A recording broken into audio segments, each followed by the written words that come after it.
마태복음 Q&A 제15회 4. 4. 예수님의 회개하라와 세례 요한의 회개하라의 차이는? 마태복음 1장 예수님의 계보와 예수님의 출생 기록을 통해서 예수님의 출생과 예수님의 사역은 구약 때부터 하나님에 의해 치밀하게 준비되고 계획된 일이었음을 확인할 수 있었습니다. 또 예수님은 하나님으로부터 보내심을 받은 하나님의 아들로서 모든 백성을 죄에서 구원할 구원자로 오셨고, 모든 백성과 함께하기 위한 임마누엘로 오셨고, 모든 백성을 보호하고 양육하고 책임지는 목자로서 오셨다는 것을 확인할 수 있었습니다. 마태복음 2장의 동방박사 이야기, 예수님께서 애굽으로 피신하는 이야기와 애굽으로부터 돌아오는 이야기를 통해서는 하나님께서 예수님을 보호하고 관리하고 책임지고 있다는 사실을 확인할 수 있었습니다. 또 마태복음 3장의 세례 요한의 이야기를 통해서는 예수님께서 오시던 당시 이스라엘의 모습을 확인할 수 있었고, 사람의 문제는 결코 사람 스스로의 수단이나 방법으로 해결될 수 있는 것이 아니라 오로지 하나님의 방법으로만 해결이 가능하다는 것을 확인할 수 있었습니다. 그리고 마태복음 4장 마귀의 시험 사건을 통해서는 예수님의 사역은 사람들의 삶의 문제를 해결해 주기 위한 것이 아니라 예수님께서 하나님을 기준 삼아 하나님의 원리로, 하나님의 방식으로 사람들이 지니고 있는 가장 근본적인 문제, 즉 죄의 문제를 해결해 주는 것이라는 사실을 확인할 수 있었습니다. 이렇게 볼 때 마태복음의 기록자인 마태는 이미 할 이야기를 다 했다고 할 수 있습니다. 하나님의 심정과 마음, 하나님께서 일하시는 목표, 하나님께서 일하시는 방식, 그리고 하나님의 일하심의 결과에 이르기까지 마태가 하고 싶은 이야기는 이미 다 했다고 할 수 있습니다. 더 이상 원리적인 측면에서는 추가되거나 강조될 것이 없습니다. 이제 남은 것은 하나님의 계획이 예수님을 통해 어떻게 실현되는지 그 모습을 살펴보기만 하면 되는 것입니다. 예수님께서 일하시는 그 첫 번째 모습을 마태복음 4장 12절로 17절은 이렇게 기록하고 있습니다. 예수께서 요한이 잡혔음을 들으시고 갈릴리로 물러가셨다가 나사렛을 떠나 스불론과 납달리 지경 해변에 있는 가버나움에 가서 사시니, 이는 선지자 이사야를 통하여 하신 말씀을 이루려 하심이라 일렀으되, 스불론 땅과 납달리 땅과 요단강 저편 해변길과 이방의 갈릴리여. 흑암에 앉은 백성이 큰 빛을 보았고 사망의 땅과 그늘에 앉은 자들에게 빛이 빛이었도다 하였느니라. 이때부터 예수께서 비로소 전파하여 이르시되 회개하라, 천국이 가까이 왔느니라 하시더라. 이렇게 기록하고 있습니다. 그런데 예수님께서 첫 번째로 일하시는 모습이 조금은 실망스럽습니다. 왜냐하면 그 모습이 세례 요한이 잡혔음을 들으시고 갈릴리로 물러가시는 모습이기 때문입니다. 세례 요한이 누구입니까? 제사장의 자손이지만 부패하고 타락된 유대교의 염증을 느껴 광야로 나와 주의 길을 준비하고 있던 사람이었습니다. 요단강에서 예수님께 세례를 주었던 사람이었습니다. 예수님께서 함께 의를 이루자고 했던 사람이었습니다. 그런 요한이 잡혔는데도 예수님은 나 몰라라 갈릴리로 물러가셨기 때문입니다. 얼핏 보면 참으로 의리 없는 예수님이신 것 같습니다. 그러나 예수님이 의리가 없는 게 아니라 예수님은 당연히 이러셔야만 합니다. 지금 유대교 종교 지도자들은 초긴장 상태입니다. 왜냐하면 하나님께서 보내주시기로 약속하셨던 의로운 왕, 평강의 왕이 이미 왔고 그 왕이 곧 일을 시작하신다는 소문이 이스라엘 내에 파다하게 돌고 있기 때문입니다. 유대교 종교 지도자들의 입장에서 이 상황은 정말로 최악의 상황입니다. 그동안 그들이 독점했던 모든 정치 권력과 종교 권력을 나누어 주어야 하거나 빼앗길지도 모르는 상황이기 때문입니다. 그래서 유대교 종교 지도자들은 세례 요한을 잡아들였던 것입니다. 예수님의 길을 준비하고 예수님의 길을 곱게 하는 자라고 소문이 난 세례 요한을 먼저 잡아들이면 정작 예수님은 아무것도 할 수 없을 게 뻔하다고 생각하는 것입니다. 바로 그때에 예수님까지 잡아들이면 유대교 종교 지도자들은 아무 걱정 없이 그동안 누렸던 정치 권력과 종교 권력을 계속해서 누릴 수 있게 되는 것입니다. 이런 험한 분위기 속에서 예수님께서 나대시면 되겠습니까? 되지 않겠습니까? 되지 않습니다. 모든 일에는 다 때가 있는 것입니다. 그 때가 될 때까지 참고 기다릴 줄도 알아야 하는 것입니다. 그래서 예수님은 세례 요한이 잡혔다는 소식을 들으시고서는 일단 갈릴리로 물러가셨던 것입니다.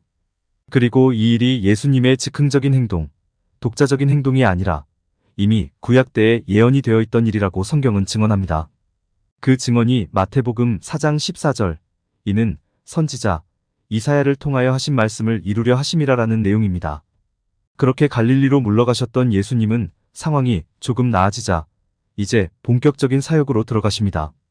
그 내용이 마태복음 4장 17절, 이때부터 예수께서 비로소 전파하여 이르시되 회개하라 천국이 가까이 왔느니라 하시더라라는 내용입니다. 예수님의 첫 번째 선포는 회개하라 천국이 가까이 왔느니라라는 선포였습니다.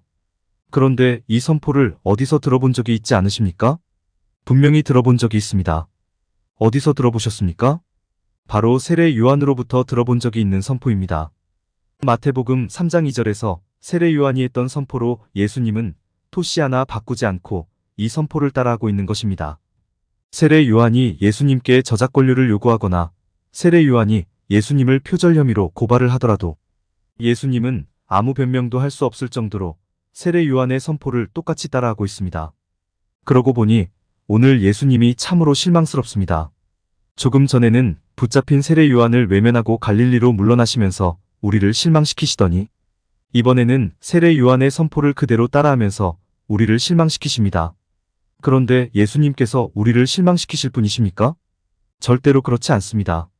예수님께서 세례 요한이 붙잡혔을 때 갈릴리로 물러가셨던 것에도 다 이유가 있었듯이 회개하라 천국이 가까이 왔느니라라는 예수님의 선포에도 분명히 다른 이유 혹은 다른 의미가 있을 것입니다.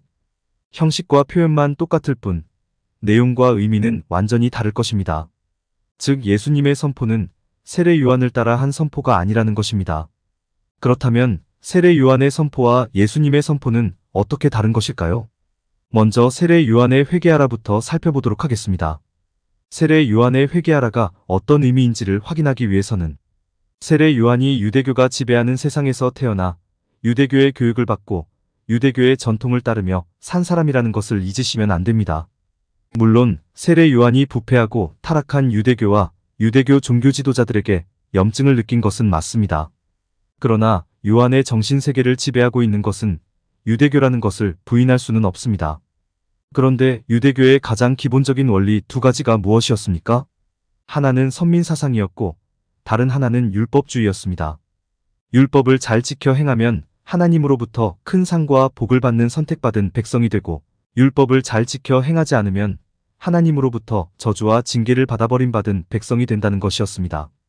그렇다면 율법을 잘 지켜 행하지 않은 사람은 어떻게 해야 하겠습니까?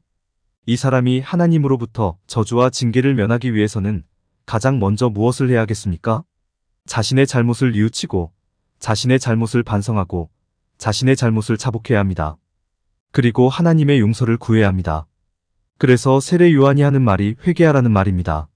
하나님 앞에 나아가 너희의 잘못을 뉘우치고 너희의 잘못을 반성하고 너희의 잘못을 자복하라는 말, 그 말이 회개하라는 말입니다.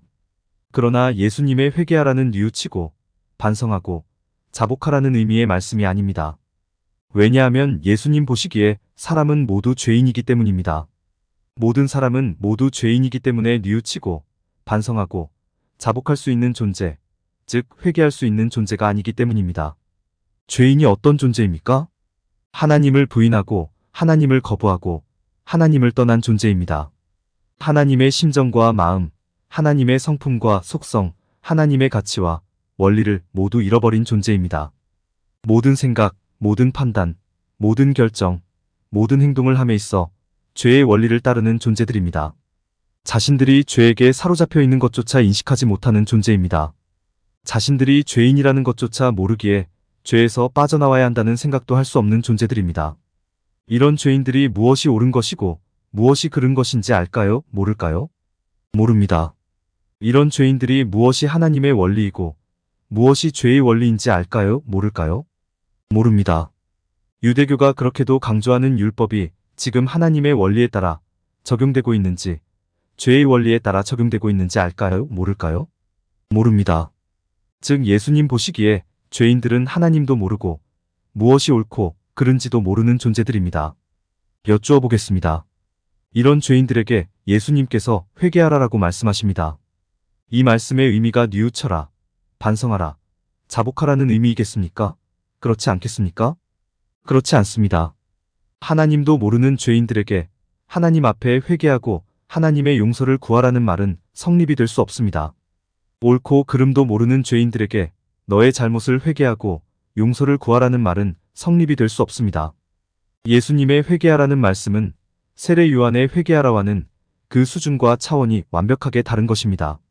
형식과 표현만 같을 뿐 내용과 의미는 완벽하게 다른 것입니다. 그렇다면 예수님의 회개하라는 어떤 의미의 말씀일까요? 이 말씀은 너희들을 죄로부터 돌려 세워서 하나님을 향할 수 있도록 만들어주겠다는 말씀입니다. 지금 사람들은 누구를 향해 있습니까? 죄를 향해 있습니다. 그래서 생각하는 것이 죄요, 판단하는 것이 죄요, 결정하는 것이 죄요, 행동하는 것이 죄입니다.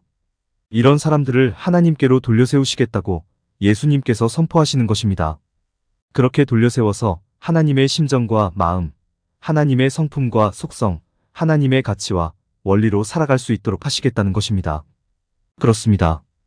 회개하라는 사람들에게 무엇을 뉘우치고 무엇을 반성하고 무엇을 자복하라고 요구하는 명령이 아니라 사람들을 위해 예수님께서 행하실 사역의 선포가 되는 것입니다. 나 예수가 반드시 너희들을 죄로부터 돌려 세워주겠다.